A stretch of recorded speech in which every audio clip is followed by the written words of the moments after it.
नमस्कार, मैं हूं आपके साथ गुंजन। क्रिसमस गुजर चुका है, अब नए साल के जश्न की तैयारी है। देश और दुनिया में कोरोना का खतरा बढ़ता जा रहा है। खतरे की घंटी बज रही है। लोगों को ये कोरोना डरा रहा है। ताज नगरी आगरा के बाद अब उन्नाव में एक संक्रमित मिलने से खतरा और भी ज्यादा बढ़ चुका है। इसलिए यूपी और उत्तराखंड में सरकार ने अब मास्क जरूरी कर दिया है। लेकिन नए साल का जश्न भी है। देश ही नहीं, विदेशों के सैलानियों की भी कई पसंदीदा जगह हिंदुस्तान में है। ऐसे में खतरा और भी ज्यादा बढ़ा है। आज इसी मुद्दे पर खास मेहमान और अलग अलग शहरों के तमाम सहयोगियों के साथ कोरोना के बढ़ते खतरे की खबर लेंगे और जानने की कोशिश करेंगे न सिर्फ प्रशासन बल्कि आम लोग भी जश्न के इस मौके पर कितने तैयार हैं। लेकिन सबसे पहले देखिए हमारी ये खास रिपोर्ट। क्रिसमस के बाद नए साल के जश्न की तैयारी। कोरोना को हल्के में लेना कहीं पड़ न जाए भारी। धीरे धीरे देश में पैर पसार रहा कोरोना। नया साल आने वाला है। उत्तराखंड पर्यटक प्रदेश है और यहाँ पर बड़ी संख्या में पर्यटकों की आवाजाही इस हफ्ते से शुरू हो गई है। अगर नैनीताल, मसूरी, देहरादून, इसके अलावा अन्य पर्यटक स्थलों की बात की जाए तो लगभग 80% जो होटल हैं वो बुक हो गए हैं। आगरा के बाद उन्नाव में कोरोना की दस्तक। दुबई जा रहे युवक में कोरोना का वायरस। आगरा से मिले मरीज की चीन की ट्रैवल हिस्ट्री। यूपी उत्तराखंड में अब मास्क पहनना जरूरी। अब इंटीग्रेटेड सिस्टम है। अब आप पर्चा भी घर से बैठ के बना सकते हैं। कब चिकित्सक बैठेंगे, किस विभाग के बैठेंगे, किस मर्ज के बैठेंगे, आप देख करके उनसे टाइम स्लॉट तय कर सकते हैं। और कोविड में ये ई हॉस्पिटल सिस्टम तो और भी बेहतर ढंग से काम कर पाएगा। डंक कोरोना का गहरा, जश्न पर वायरस का पहरा। तो कोरोना का खतरा लगातार मंडरा रहा है। जिस तरीके से चीन, जापान में केसेस बढ़ते जा रहे हैं, देश में भी अब खतरा नजर आने लगा है। क्योंकि आगरा से एक केस सामने आया है और उन्नाव से भी एक केस सामने आया है। क्रिसमस के बाद नए साल के जश्न की तैयारी है तो खतरा और भी ज्यादा बड़ा हो जाता है। देश भर में टूरिस्ट स्पॉट पर देशी विदेशी सैलानी जुटेंगे। जश्न की तैयारियों के बीच कोरोना को इग्नोर बिल्कुल भी ना करें, ये अपील है आपसे। देश भर में धीरे धीरे कोरोना अपने पैर पसारता जा रहा है। आगरा, उन्नाव में विदेश से 2 कोरोना संक्रमित लौटे हैं। अब वो कितनों के संपर्क में आए होंगे और कितने और संक्रमित हुए होंगे, ये जांच का विषय है। आगरा वाला युवक कुछ दिन पहले ही चीन से लौटा था। चीन में हालात क्या है, ये किसी से भी छुपे हुए नहीं है। आगरा के युवक की सामने आई चीन की ट्रैवल हिस्ट्री। संक्रमित का सैंपल जीनोम सीक्वेंसिंग के लिए भी भेज दिया गया है।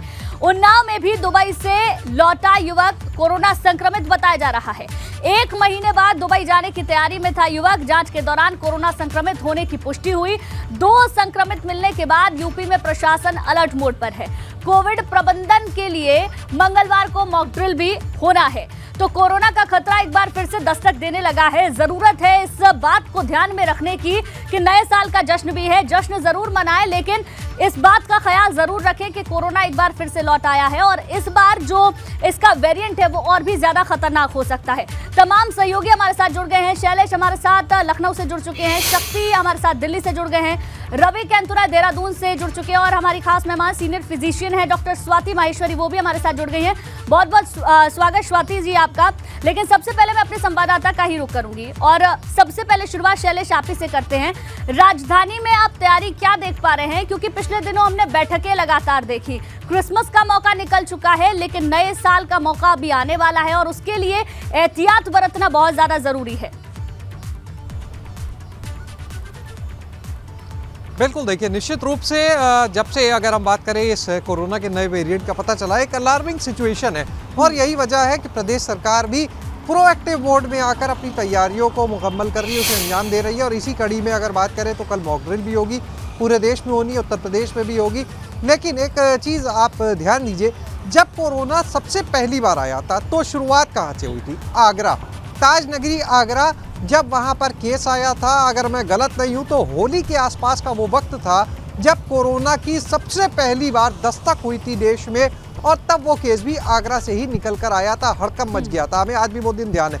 और एक बार फिर से अगर इस नए वेरिएंट की बात करें और जब से ये तैयारियां चल रही हैं उसके बाद अगर आप देखें चीन से आए व्यक्ति जिसमें कोरोना मिला है वो कहाँ पे आया, वो भी आया है आगरा में। यानी सबसे ज़्यादा अगर इसको लेकर हम देखें जो खतरा एक फैलने की संभावना बनती है वो बनती है पर्यटन केंद्र जो है वहाँ से, क्योंकि वहाँ पर विदेशी सैलानी आते हैं। दूसरी चीज़ भीड़ भाड़ से बचने के लिए कहा जाता है लोग जो हैं, लेकिन अभी भी देखिए कई जगह पर निर्देश जारी किए जा रहे हैं लेकिन बेफिक्र से हैं।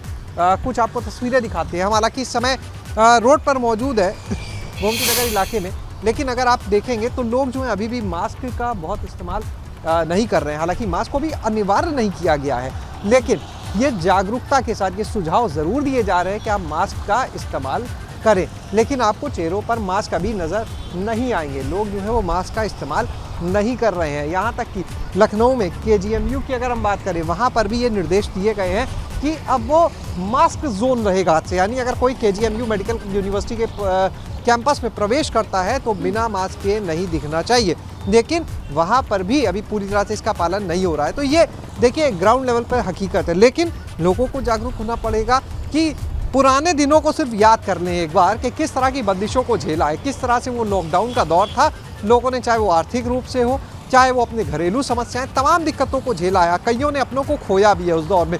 तो लोगों को एक बार कहीं ना कहीं उस दौर को याद करना पड़ेगा, उस दौर को याद करके डरना भी पड़ेगा, ताकि अगर डरेंगे तभी शायद कम से कम अपने आप को सुरक्षित रखने के लिए काम करेंगे।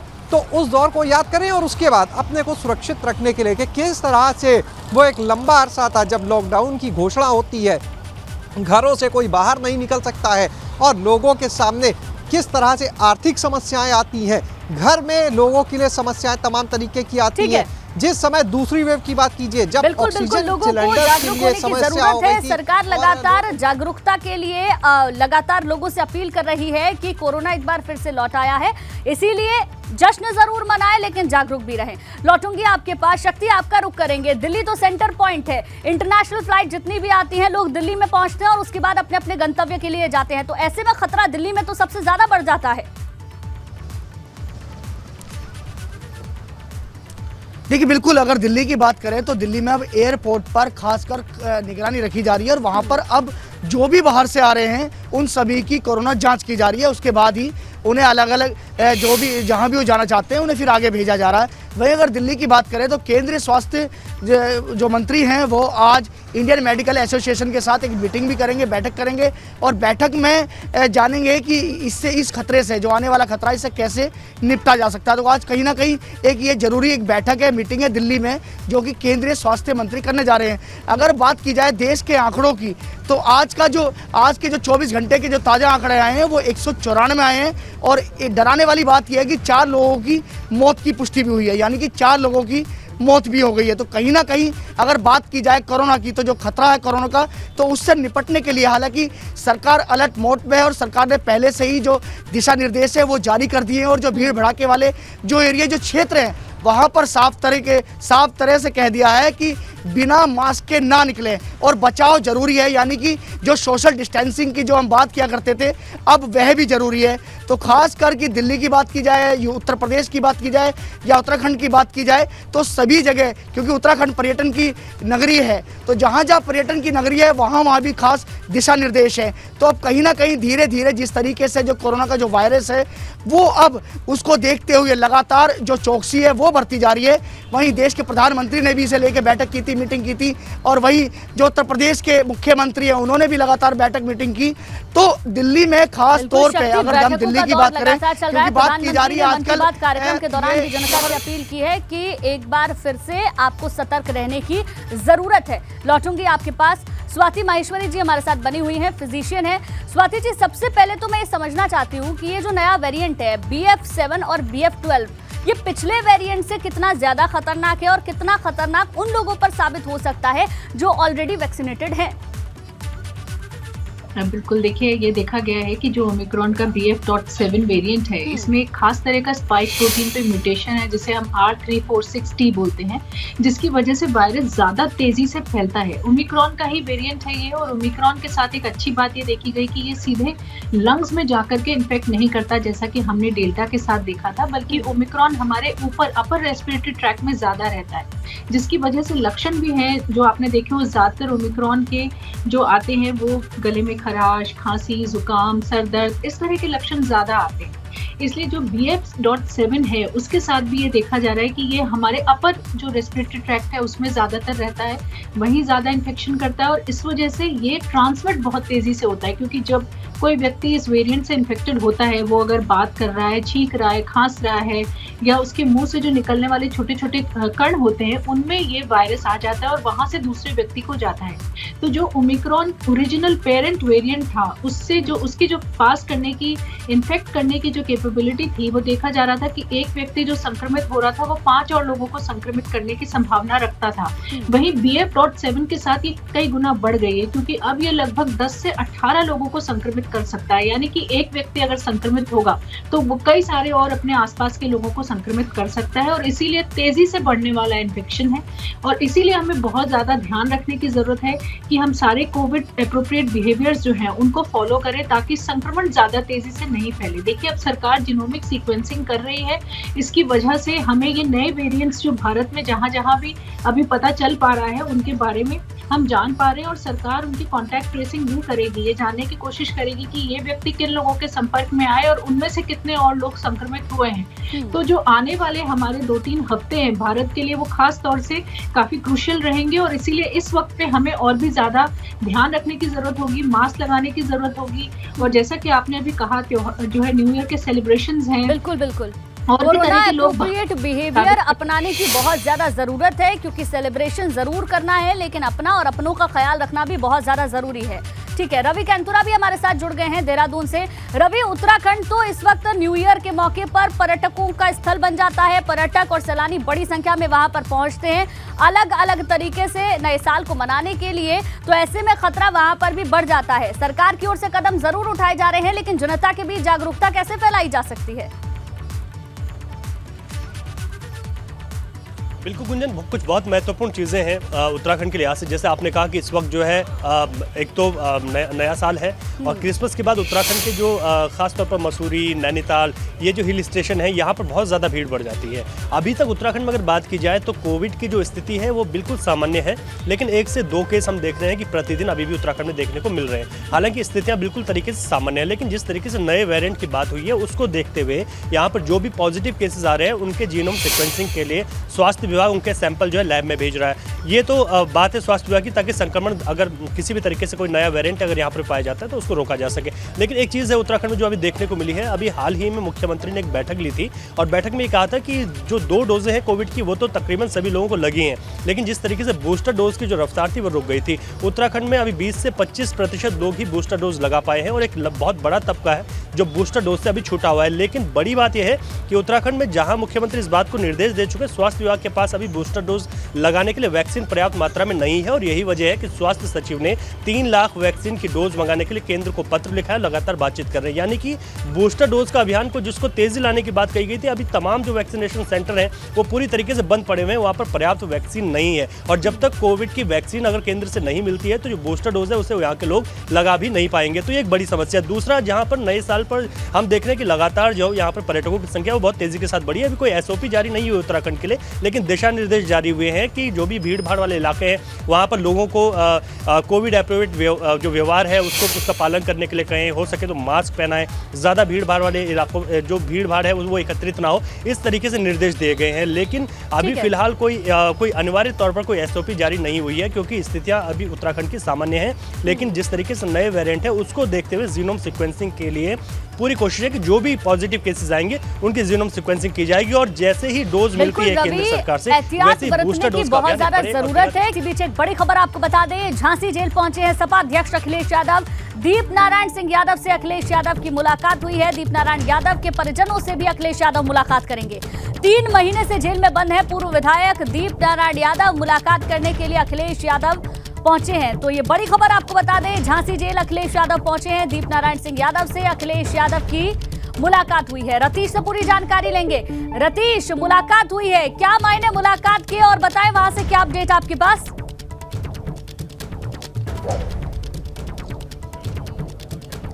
रतीश, मेरी आवाज आप तक पहुंच रही है?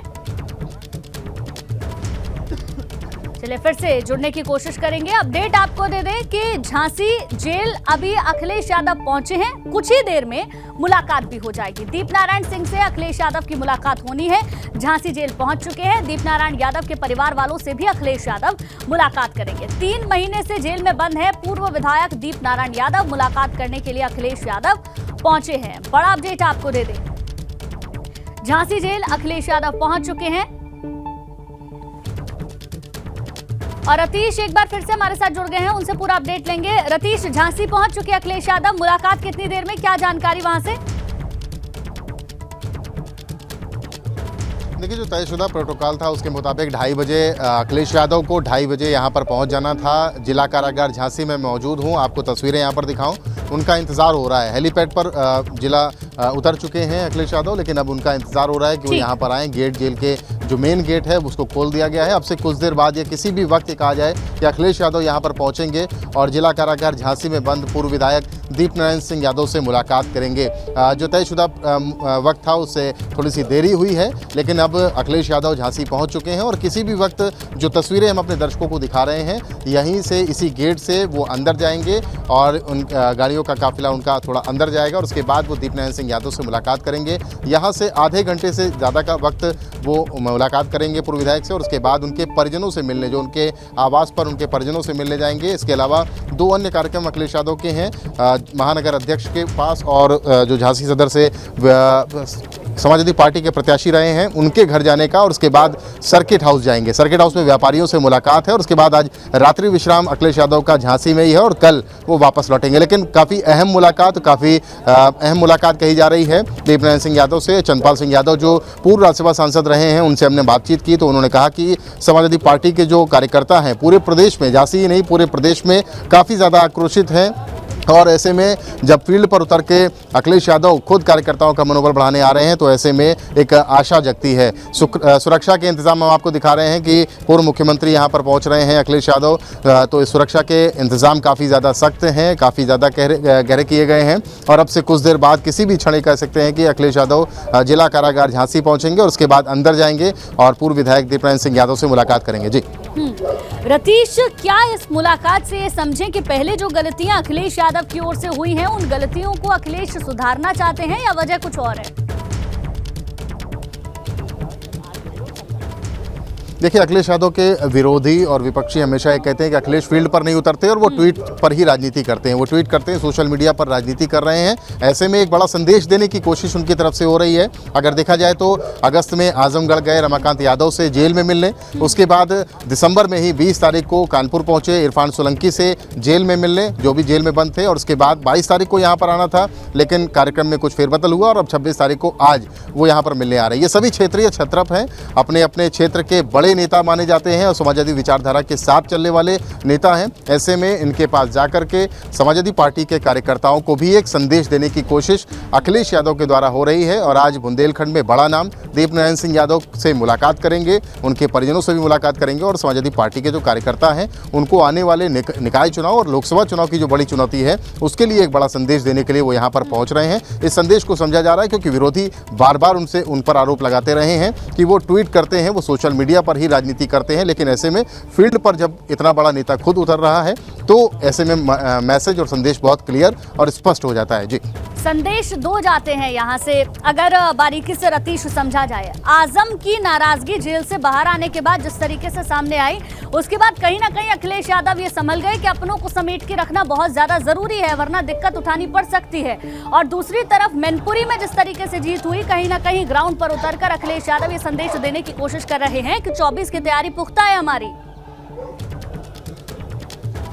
रतीश, बिल्कुल ठीक कहा आपने कि फील्ड पर उतरना पड़ा क्योंकि आरोप इस तरीके से लग रहे थे। आजम खान से मिलने वो जेल पे नहीं पहुंचे, लेकिन अन्य जो क्षेत्रीय छत्रप थे उनके पास वो ज़रूर पहुंच रहे हैं। एक एक करके सभी जो नेता, जो बड़े नेता हैं, जो अपने क्षेत्र में काफ़ी ज़्यादा प्रभावशाली हैं और काफ़ी ज़्यादा प्रभाव रखते हैं, ऐसे में उन तक पहुँच करके उन तक एक पहुँच बनाना, उनके बात को समझना और उसके बाद कार्यकर्ताओं को बड़ा संदेश देना। कार्यकर्ताओं की तस्वीरें भी हम आपको दिखा रहे हैं, अपने कैमरामैन से कहूँगा कि वो दिखाएं। कि जेल परिसर के बाहर लाइन लगाकर कतारबद्ध होकर के समाजवादी पार्टी के बड़े कार्यकर्ता जो है बड़ी संख्या में यहाँ पर मौजूद हैं। अखिलेश यादव की स्वागत करती होर्डिंग पूरे झांसी शहर में लगाई गई हैं और अपने नेता का इस्तकबाल करने के लिए तमाम लोग यहाँ पर, तमाम समाजवादी पार्टी के को मानने वाले और कार्यकर्ता यहाँ पर मौजूद हैं। संदेश को भी साफ समझा जा सकता है कि जब निकाय चुनाव किसी भी वक्त हो सकते हैं, ऐसे में कार्यकर्ताओं का मनोबल बढ़ाना, जब समाजवादी पार्टी के नेताओं पर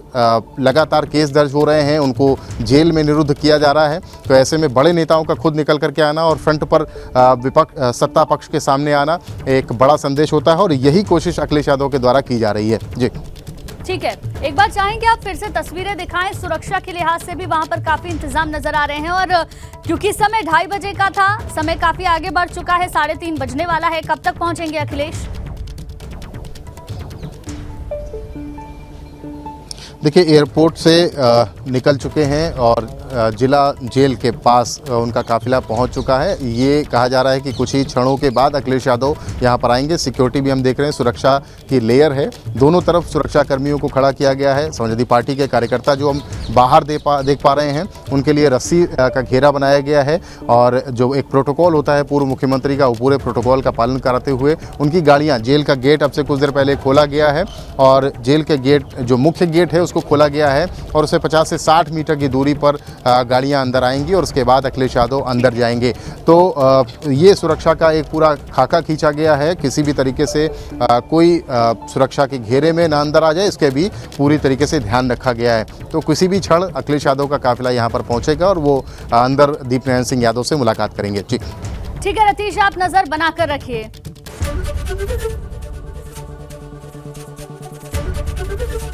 एबीपी गंगा, खबर आपकी, जुबान आपकी।